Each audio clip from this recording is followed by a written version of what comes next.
بسم الله الرحمن الرحيم.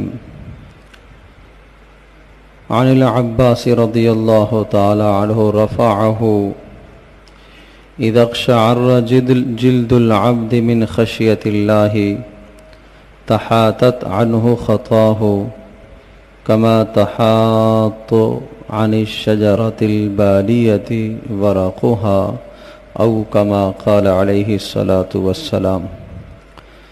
حضرت عباس رضی اللہ تعالیٰ عنہ نبی اکرم صلی اللہ تعالیٰ علیہ وسلم سے ارشاد نقل فرماتے ہیں کہ جب اللہ تبارک تعالیٰ کے خوف اور اس کی ہیبت سے کسی بندے کے جسم پر رونگٹے کھڑے ہو جاتے ہیں تو اس وقت اس کے جسم سے گناہ ایسے جڑتے ہیں جس طرح سے کسی پرانے سوکھے ہوئے درخت کے پتے جڑ رہے ہوتے ہیں.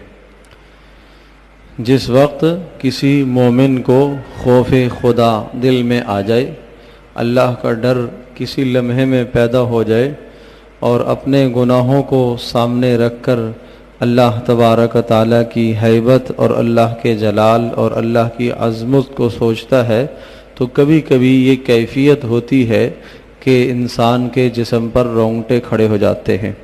کیفیات کا تعلق قلب سے ہوتا ہے، دل سے ہوتا ہے. اللہ تبارک تعالیٰ نے انسان کو ایسا بنایا ہے کہ اس کی خوشی اور اس کی غمی کے اصل اثرات تو دل پر پڑتے ہیں. جب خوشی محسوس ہوتی ہے تو خوشی دل سے ہوتی ہے، اور جب غم اور پریشانی ہوتی ہے تو اس غم اور پریشانی کا تعلق بھی دل سے ہے. لیکن جو دل میں کیفیات ہوتی ہیں اس کے اثرات چہرے پر مرتب ہوتے ہیں. جب دل سے آدمی خوش ہوتا ہے تو مسکراتا ہے، بشاشت ہوتی ہے، اور اگر دل میں کوئی صدمہ اور غم ہوتا ہے تو چہرہ آدمی کا پریشان ہوتا ہے. دیکھتے ہی آپ کہتے ہیں کہ بھئی کیا ہوا، پریشان لگ رہا ہے. اسی طرح سے خوف خدا جب بندے کے دل میں پیدا ہوتا ہے تو اس کے اثرات بھی ظاہر جسم پر مرتب ہوتے ہیں. تو اس لیے رسول پاک صلی اللہ علیہ وسلم نے یہ ارشاد فرمایا کہ جب کسی بندے کے دل میں اللہ تبارک تعالیٰ کا خوف پیدا ہوتا ہے، بندگی کرتے ہوئے، نماز پڑھتے ہوئے، تلاوت کرتے ہوئے کبھی کبھی خوف کی یہ کیفیت پیدا ہو جائے کہ انسان کے جسم پر رونگٹے کھڑے ہو جائے، تو ارشاد فرمایا جب یہ کیفیت اسے نصیب ہوتی ہے تو اس کے جسم سے گناہ ایسے جڑتے ہیں جس طرح سے سوکھے ہوئے درخت سے پتے جڑ رہے ہوتے ہیں. آپ نے دیکھا ہوگا موسم خزاں کے اندر پتے کیسے جڑتے ہیں. اور ایک روایت میں آپ علیہ الصلوۃ والسلام نے اس کو عملی تدبیر کر کے صحابہ کو سمجھایا، اور صحابی کہتے ہیں کہ رسول پاک صلی اللہ علیہ وسلم نے ایک درخت کو ہلایا موسم خزاں میں، اس کو جھنجھوڑا اچھی طرح سے اور پتے گرنے لگے، مسلسل گرنے لگے. تو پھر آپ علیہ السلام نے ارشاد فرمایا تمہیں معلوم ہے میں نے یہ کیوں کیا؟ کہا اللہ کا رسول ہمیں تو نہیں پتا. پھر آپ علیہ السلام نے ارشاد فرمایا کہ جب بندہ اللہ تبارک تعالیٰ کا ڈر اختیار کرتا ہے اور اس کے جسم پر رونگٹے کھڑے ہوتے ہیں اور یہ کیفیت طاری ہوتی ہے تو انسان کے جسم سے گناہ ایسے جڑتے ہیں جس طرح سے اس درخت سے پتے جڑ رہے ہیں. تو اس لیے کبھی کبھی یہ کیفیت نصیب ہوتی ہے. اللہ تبارک تعالیٰ سے مانگا جائے کہ اللہ پاک یہ کیفیت ہمیں بار بار نصیب کرے. اور یاد رکھیے گا یہ کیفیت گناہوں سے زائل ہو جاتی ہے اور یہ کیفیت نیکی سے بنتی ہے. نماز سے یہ کیفیت بنتی ہے.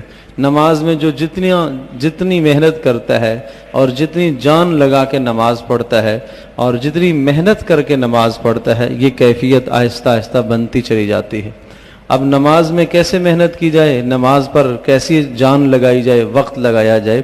تو جو اذکار ہم نماز میں پڑھتے ہیں بہت سارے لوگ اس میں غلط فہمی میں مبتلا ہیں اور غلطی کرتے ہیں کہ زبان سے ٹھیک تلفظ ادا نہیں کرتے، اور بس چونکہ سرن آہستہ آہستہ پڑھنا ہوتا ہے تو زبان سے کبھی کبھی تو دل میں ہی سوچ لیتے ہیں اور خیال کر لیتے ہیں، یا پڑھتے ہیں زبان اچھی طرح سے حرکت نہیں ادا کر پاتی تو پورے تلفظ ادا نہیں ہوتے جس سے وہ کیفیات نہیں بنتی آدمی کی. تو اس لیے جب بھی نماز پڑھیں تو اس بات کا اہتمام کریں کہ ہلکی ہلکی آواز اپنے کانوں تک آئے. سرن آواز اپنے کانوں تک آئے، یہ آہستہ پڑھنا ہے۔ ہاں برابر والا متاثر نہ ہو، اتنا اونچا بھی آدمی نہ پڑھے کہ برابر والا متاثر ہو، اور اتنا بھی نیچا نہ پڑھے کہ تلفظ ہی ادا نہ ہو، لفظ ہی نہ ادا ہو۔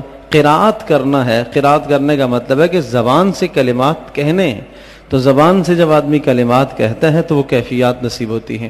اور دوسری صورت یہ ہے کہ کیفیات جہاں نگاہ رکھنے کا حکم ہے نماز میں، وہاں نگاہ رکھے تو کیفیات نصیب ہوتی ہیں۔ اور تیسری چیز کہ یہ تصور اور یہ دھیان کرے کہ اللہ تبارک تعالیٰ کے سامنے میں کھڑا ہوں اور میں اللہ کو دیکھ رہا ہوں۔